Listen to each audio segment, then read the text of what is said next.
I stop my dog from breaking out of his crate? If your dog is breaking out of the crate, what I would recommend, during your weekend or when you have your time off, if you're off for a couple of days, this is the time to really hit it pretty heavy and to learn how to get your dog not to break out of it. The premise of breaking separation anxiety really is teaching the dog how to stay in a place where they're not physically contained, but that they can actually become calm. And it's actually surprisingly simple if you truly assert yourself that your dog is going to have to do it. Now, yes, there are exceptions to this, but it goes back to just that play stay. So I'll go back to the crate for a second.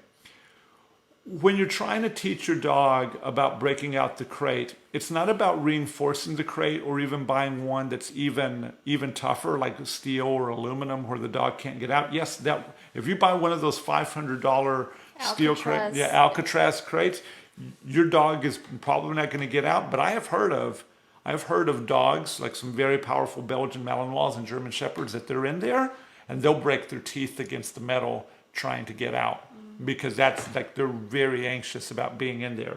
So the thing that I'll tell you there is to teach the dog that there are differences. So I would leave the door completely open, and we always try to instill into every dog that we train that when you are inside of your crate, that one, it is fundamentally very comfortable. So two, I want you to put a very soft cushion inside of the crate.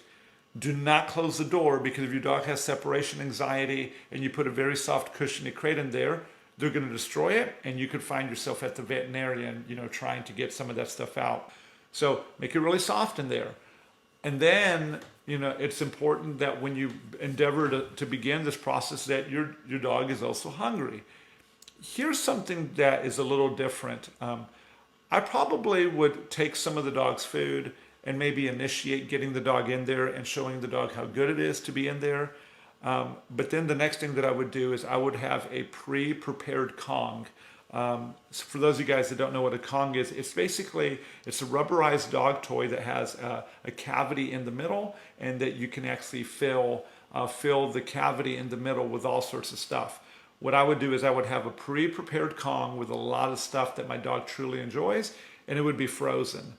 So that way, once I initiated the dog going into the crate with the door open, over the top of the soft cushion, then after a few minutes of me hand feeding the dog, then I would give the dog the Kong, so that way they could understand that it's good. Now, here's where it's going to get tricky, but you're going to have to watch. Once you stay in the room with the crate that your dog is in, and you do need to have a leash on your dog each time your dog comes out. You need to use your leash to put your dog back in, get your dog to stay inside the crate for 3 to 5 seconds, and then begin the process of showing them again. In the beginning, it's going to be pretty challenging because your dog is going to fight you. Maybe not literally, but they're going to resist going back into the containment. But what you got to do is you got to start practicing this to break down the dog and showing that the place to be is inside of the containment, not outside of the containment, and biting and breaking stuff. So that's really how you're going to break it. I've seen a lot of people be very successful that they get off from work on Friday, they don't go back until Monday, and then starting Friday night through Saturday and Sunday, they break the separation anxiety just by perpetually putting the dog back in over and over the course of the weekend. Yes, you should be doing some other things. You should probably walk your dog, definitely maybe throwing a ball, getting your dog to chase, but then keep coming back to that crate and showing the dog that you're going to have to stay in there eventually, and hopefully over the course of a day or so, you'll be able to close the door and the dog will understand that. So, all right, guys. So